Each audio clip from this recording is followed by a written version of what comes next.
시편 6편은 다윗의 참회 기도입니다. 시편에는 총 다윗의 7편의 참회 기도가 있습니다. 6편, 32편, 38편, 51, 102, 130, 143편 참회 기도가 있는데, 이는 다윗이 일상의 삶 가운데 얼마나 회개 기도를 참회를 많이 했는지 알 수가 있는데요. 이 다윗은 우리가 알다시피 믿음이 참 좋은 왕입니다. 정말 그의 인생을 통틀어서 아마 죄를 털어보라면 그리 많지는 않습니다.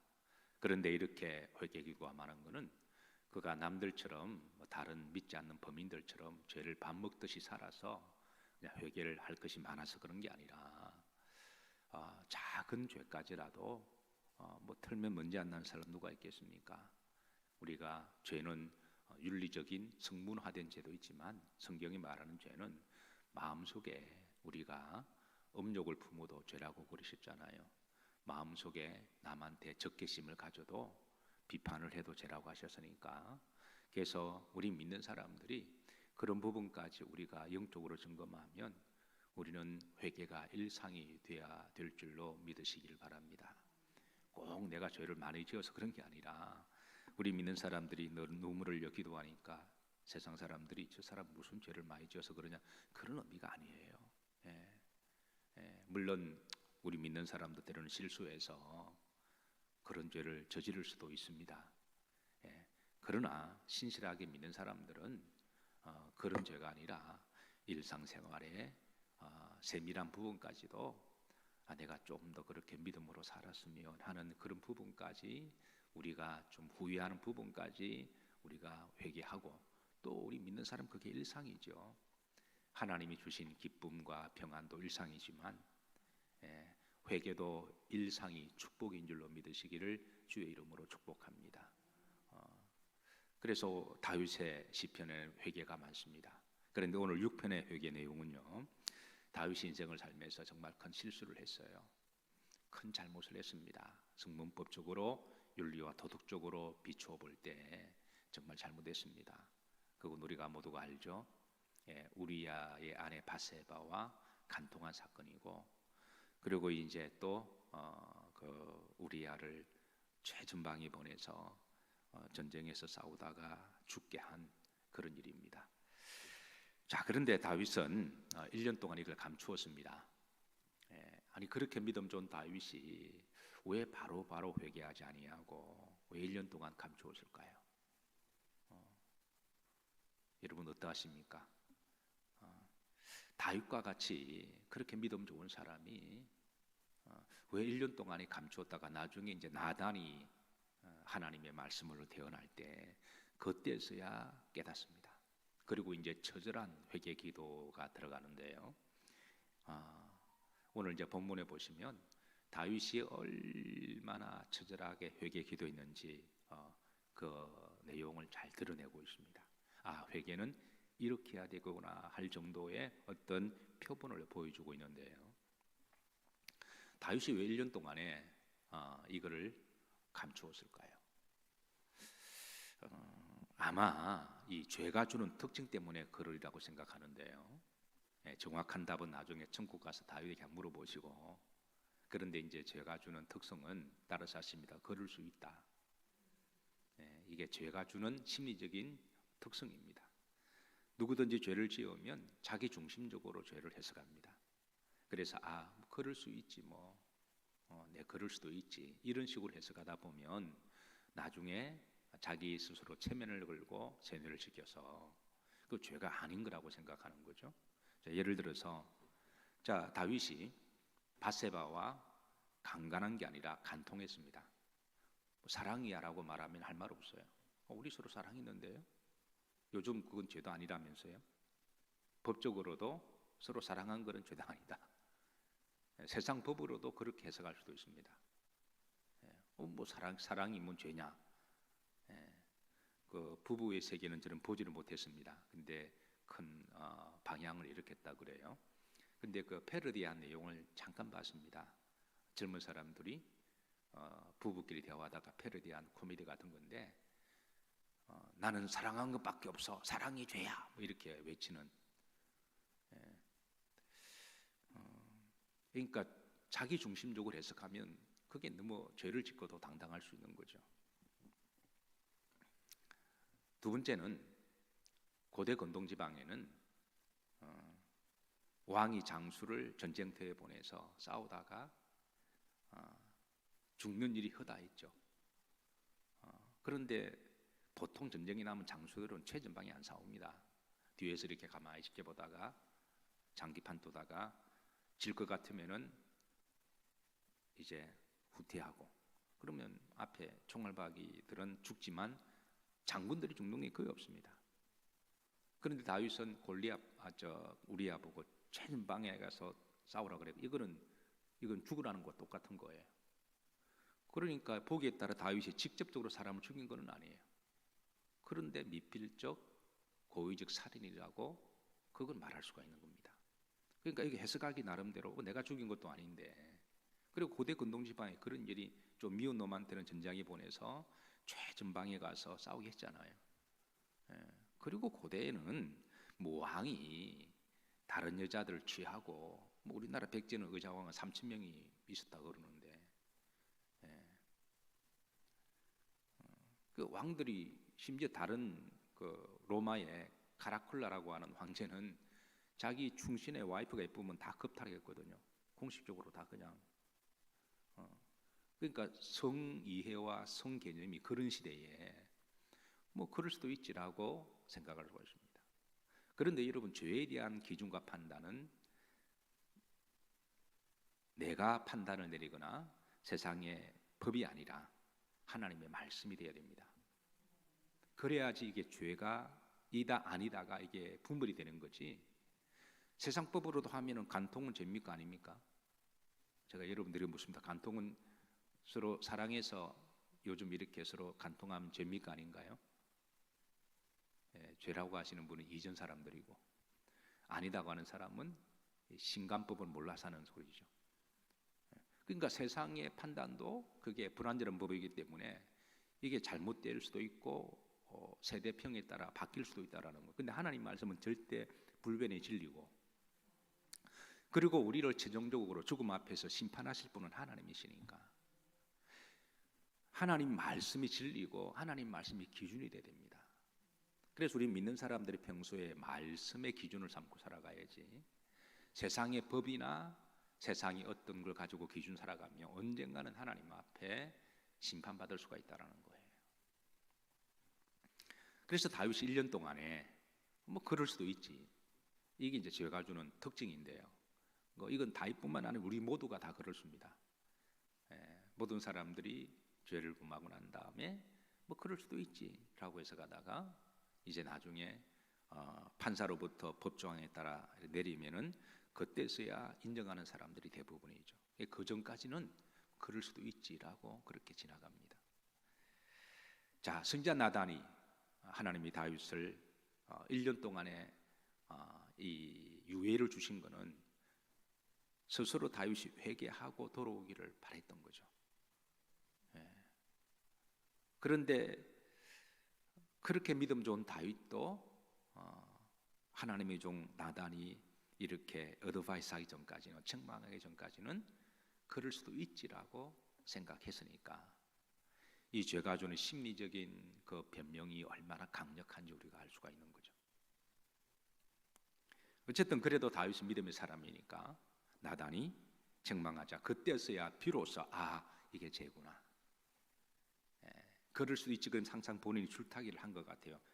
그럴 수도 있지, 아닌 것 같은데, 그럴 수 있지, 아닌 것 같은데. 아마 이 양심의 신앙의 갈등이 있었던 것 같기는 해요. 그런데 좀 찜찜했는데 나단이 하나님의 말씀으로 기준을 딱 내려주니까 그때서야 자기 생각과 판단을 내려놓고 처절하게 회개하는 것도 다윗의 믿음입니다. 우리가 살아가다 보면 우리도 그럴 수도 있지라고 하잖아요. 그런데 강단에서 주의 종을 통해서 하나님 말씀이 선포되었는데 그 말씀에 거울로 비춰보니까 이거는 내가 내 생각과 내 판단이 잘못되었다. 그러면 그것을 말씀에 맞추어서 우리가 믿음으로 받아들이는 것도 그분의 믿음입니다. 예. 아이 그렇지 않아. 아이 목사님이 잘 몰라서 그래. 그렇게 받아들이거나 아니면 못 들은 척하고 계속 마이웨로 가면은 그건 그 사람도 그 믿음인 거죠. 다윗은 어쨌든 오늘 이제 6절에서 처절하게 회개 기도를 하는데요. 오늘 본문은 이런 배경 속에서 이제 고백하고 있습니다. 크게 세 가지. 큰 주제는 다윗의 회개 기도고, 세 가지 소주제는 1절부터 3절까지는 다윗이 얼마나 처절하게 회개하는 그런 기도를 담고 있고요. 4절부터 7절까지는 하나님께 용서와 자비와 구원해 주시기를 간청합니다. 죄에 대해서 유일하게 면죄를 줄 수 있는 사람은 나 스스로 면죄가 아니라 하나님이시거든요. 네. 마지막 이제 8절부터 10절까지는 하나님이 다윗의 처절한 회개 기도를 받으시고, 항상 참된 회개는 하나님이 100% 받으십니다. 안 받으시는 회개 기도는 내가 참되게 안 했다라는 거예요. 그러니까 우리가 성경대로 참되게 회개하기만 하면 하나님 어떤 죄를 지어도, 아니 예수님이 십자가에 달려 돌아가셨는데, 바라바까지 주님이 용서하셨는데 주님이 용서치 못할 죄가 뭐가 있으시겠습니까? 문제는 내가 겉으로만 회개하거나 가식적으로 하거나 회개의 열매가 없을 때 그게 이제 문제가 생기는 거지. 내가 참되게 회개하기만 하면 하나님은 어떤 죄든 사하시고 용서하시는 하나님이세요. 그래서 다윗이 이렇게 처절하게 기도하고 8절부터 10절까지는 용서함 받은 자의 기쁨을 고백합니다. 그러니까 죄가 해결되면 하나님 우리 영에 기쁨을 주세요. 이 죄의 용서의 기쁨은 어느 곳에든 얻을 수가 없습니다. 오직 하나님께로만 나오고 참되게 회개하는 자들에게만 주시는 하나님의 축복입니다. 그래서 우리 성도들은 회개의 축복이 있어야 되는 거죠. 자, 이런 배경 속에서 오늘 이제 1절입니다. 여기 보시면 1절에 보시면 본절에서 다윗은 하나님이 죄에 대한 네 가지 감정 반응이 어떠한지 드러내고 있습니다. 하나님이 죄에 대해서 어떻게 생각하시는지 한번 찾아보세요. 합독합니다. 여호와여 주의 분노로 나를 책망하지 마시오며 주의 진노로 나를 징계하지 마옵소서. 이 하나님에 대한 반응, 죄에 대한 하나님의 반응은 어떠하실까요? 우리는 죄를 지으면 그럴 수 있다라고 반응할 수도 있습니다. 오죽했으면 뭐 이렇게 우리가 생각하죠. 그런데 하나님은 그렇지 않다라는 거예요.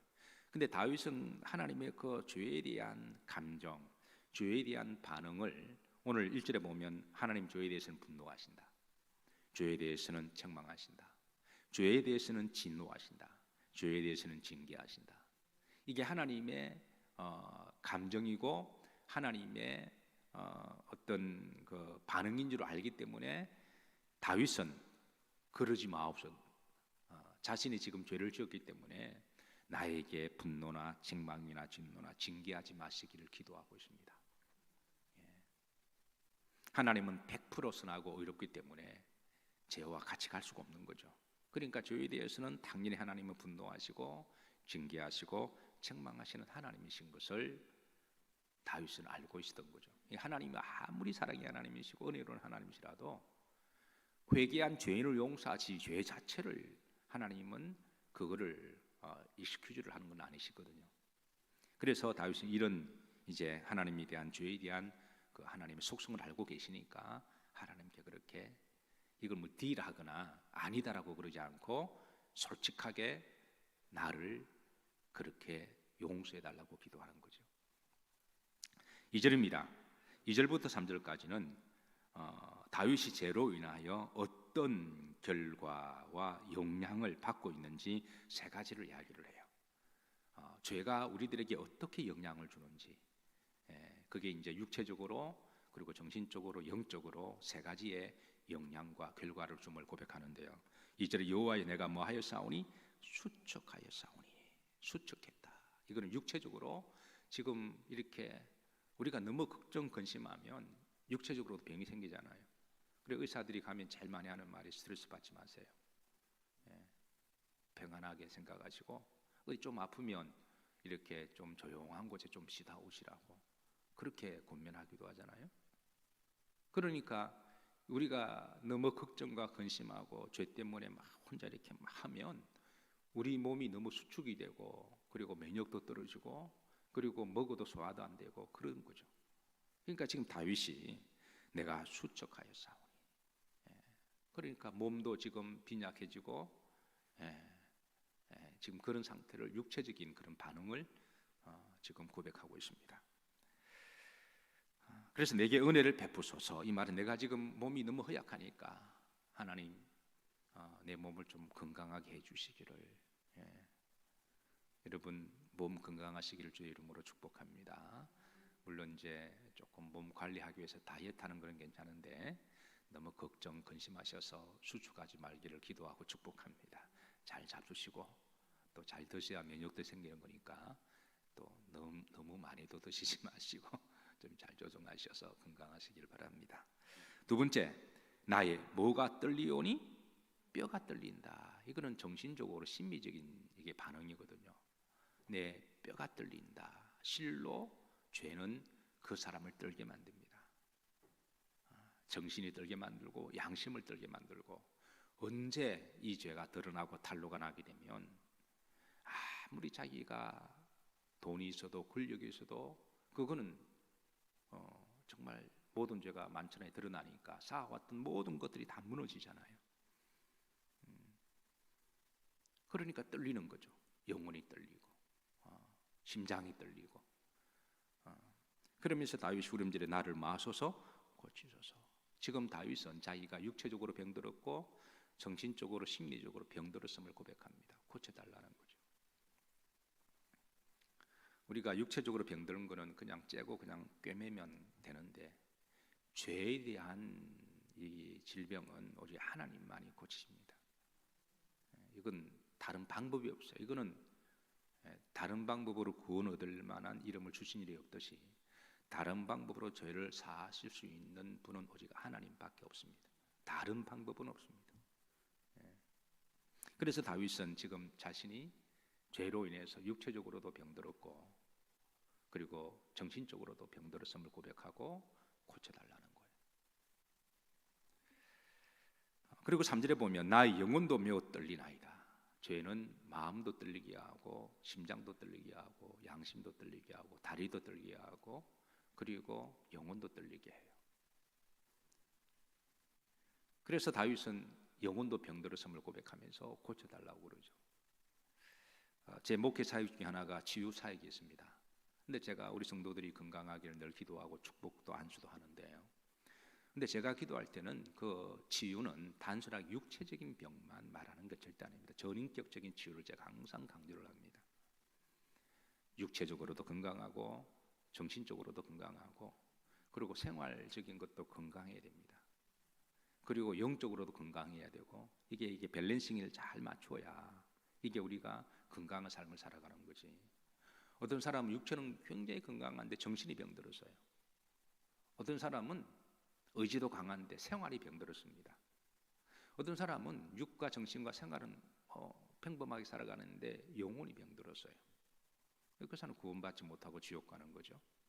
그래서 제가 치유 사역을 할 때는 그런 단지 육체만 쓰도록 하고 뭐 잘못 그게 아니라 전인격적인 게 건강할 때 그게 성경적인 건강을 말씀하시거든요.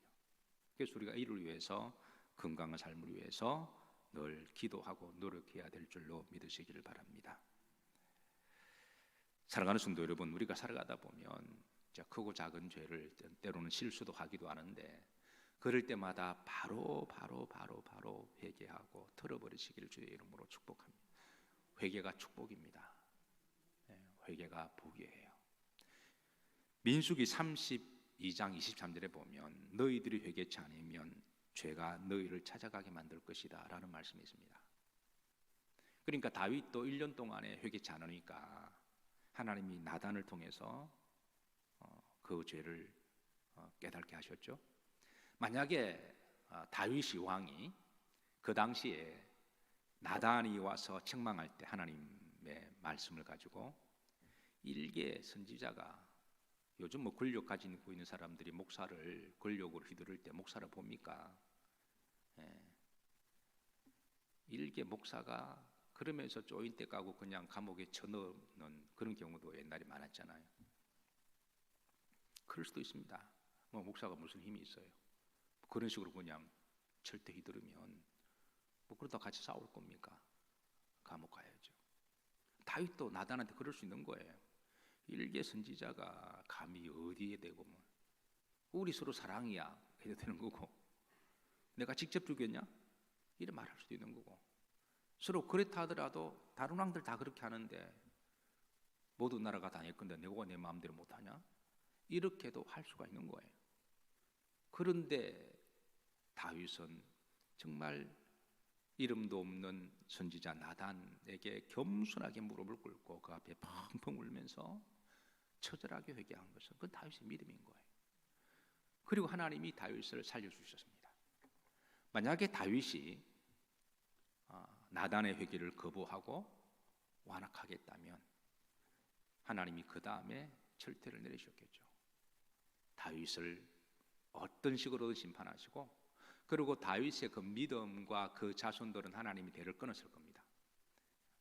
사울에게 그릇이 되지 않아서 다윗에 넘기시듯이 다윗이 그릇 되지 않으면 하나님이 또 다음 그릇을 찾으시는 거죠.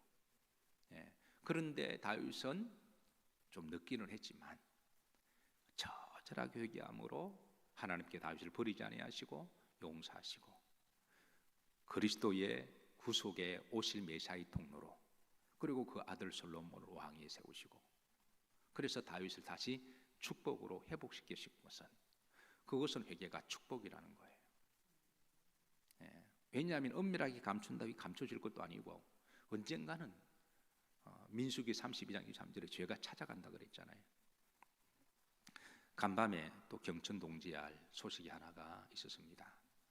정말 가슴 아프고 안타까운 사연인데, 서울시장이 자살을 했다는 거예요.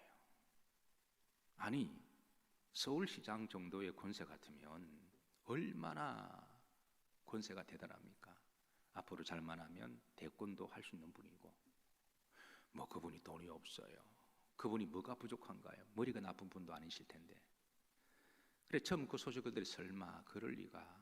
그래도 서울시 행정을 책임지신 분이, 그래도 어쨌든 우리가 건강하기를 바라고 또 건강하게 잘 또 서울시를 섬겨주기를 바라는 모든 사람들의 마음이 있죠. 뭐 루머겠지 설마. 근데 새벽에 일어나서 혹시나 싶어서 다시 한번 뉴스를 보니까 이미 거의 기정사실화된 거로 그렇게 하는 것 같아요. 그러면은 왜 그럴까? 왜 그렇게 아실 것도 없는, 또 한때 인권 변호사로 열심히 또 그렇게 살았잖아요. 정의를 외치고. 그런 분이 왜 그럴까? 자살할 이유가 없는데. 그런데 아직까지 확실히 밝혀진 것은 아닌데 여기저기에서 이제 뭐 여러 보도 매체에서 몇 년 전부터 이 간통이 이게 뭐 성추행이 있었다라는 거예요. 뭐 그럴 리는 없으시겠지만 조사가 하면 좀 이제 드러나겠지만, 만약에 그 사실이라면 이제 언론에서 그거를 터뜨린다고 했는 것 같아요. 아마 또 저는 뉴스를 잘 안 보니까 워낙 뭐 그래서 잘 안 보는데, 드라마도 잘 안 보고 또 볼 시간도 별로 없고 그래서 제가 잘 모르는데, 그 전날에 어느 이제 보도 매체에서 그걸 보도를 했다 그래요. 그러니까 이제 그게 만약 사실이라면 그게 드러나게 되니까 아마 본인이 그동안 쌓아올렸던 모든 명예나 삶의 가치가 한순간에 무너지고, 그래서 극단적인 선택을 하신 것 같아요. 어쨌든 한 사람의 극단의 선택은 우리 모두에게 가슴을 아프게 만드는데, 이 요점은 죄가 우리를 찾아온다라는 거예요. 우리도 살다 보면 크고 작은 허물과 죄를 저지르잖아요. 물론 우리가 큰 죄를 지으면 그 당연하게 회개를 해야 되고, 왜냐 그걸 숨겨놓으면은 그게 모르는 것 같아도 다윗처럼 하나님이 사람 보내서 찾아가게 하잖아요. 나단을 보내시잖아요. 그래서 그런 일이 드러났을 때 우리 믿는 사람들은 그래도 그런 일을 뭐 이렇게 뭐 실수야 그러면서 성적인 범죄를 해서는 안 되겠지만, 만에 하나 그렇다고 할지라도, 만에 하나 100번 양보해서 그렇다고 할지라도 사람이 100% 장담을 못하는 거니까 그러면 우리는 하나님께 나와서 그 자리에서 즉시 회개하고 다시는 안 그러면 되거든요. 그리고 거기에 대한 책임을 지고 거기에 대한 상처받은 가정들이나 해당자들에 대해 정말 사과를 하고 그리고 책임지고 어느 정도까지는. 근데 목숨까지 끊을 정도는 아니거든요. 하나님이 그렇다고 너 죽으라고 하지 않습니다. 대가는 지불하게 하지만 용서하시는 하나님이시고, 그리고 다시는 안 그러면 되고, 다윗이 이 바세바 사건 이후로는 다시는 이런 일 안 합니다. 왕인데 얼마든지 할 수가 있잖아요. 근데 다시는 안 합니다. 그러니까 회개에 합당한 열매가 있은 거죠. 예. 그러니까 여러분, 우리가 회개할 수 있는 기회, 방법, 이게 얼마나 축복인 줄 모릅니다. 그래 우리가 살다 보면 우리도 크고 작은 실수를 지을 수밖에 없는데요. 그래서 나는 안 그랬죠. 100% 장담할 사람이 아무도 없죠. 나 자신을 돌아보면서, 그리고 때로는 작은 죄까지라도 악은 모양을 버리라 그랬으니까 마음속이라도 혹이라도 원망이나 불평이나 또 이렇게 좀 성경적이지 못한 그런 생각을 품으면 그 다음날 예배 시간에 다 털어버리면 돼요. 하나님, 제가 어제 조금 분노했습니다. 내가 어제 누구를 좀 미워했는데요. 하나님 용서해 주세요. 그래 털어버리면 됩니다. 그러면 하나님 우리에게 평안 자유함 주시잖아요. 그런 것들이 생활이 되면 나중에는 우리의 생활이 건강하게 되고, 그리고 어떤 죄가 유혹하더라도 우리가 디펜스 할 수 있는 그 죄에 대한 면역이 생겼으니까 그런 생활이 건강함이 바로 그런 부분들에 대해서도 우리가 막아낼 수도 있고 우리가 피할 수도 있다는 거죠. 그래서 여러분, 회개가, 어떤 사람은 회개를 부담스러운 거로 생각하는데 절대 그렇지 않습니다. 회개는 축복입니다. 회개는 용서고, 회개는 기회고, 회개는 평안이고, 회개는 자유함입니다. 회개는 새로운 삶의 출발에 대한 행진곡입니다. 그래서 성경은 우리들에게 예배드릴 때마다 먼저 회개해라, 그렇게 하시고, 그리고 그럴 때마다 우리는 하나님 앞에 예배 전에 좀 일찍 와서 다 털어버리시고, 또 찬송할 때도 털어버리시고, 기도할 때도 털어버리시고, 예배 중에도 털어버리시고, 그래서 예수님의 보혈을 의지해서 깨끗하게 씻어서 자유함을 가지고 당당하게 또 우리가 믿음으로 살아가는 것, 그게 성도의 축복의 삶이죠. 예배가 축복입니다. 여러분들에게 예배가, 회개가 축복인 줄 믿으시기를 바라고, 저는 인격적인 건강하시기를 기도하고 축복합니다.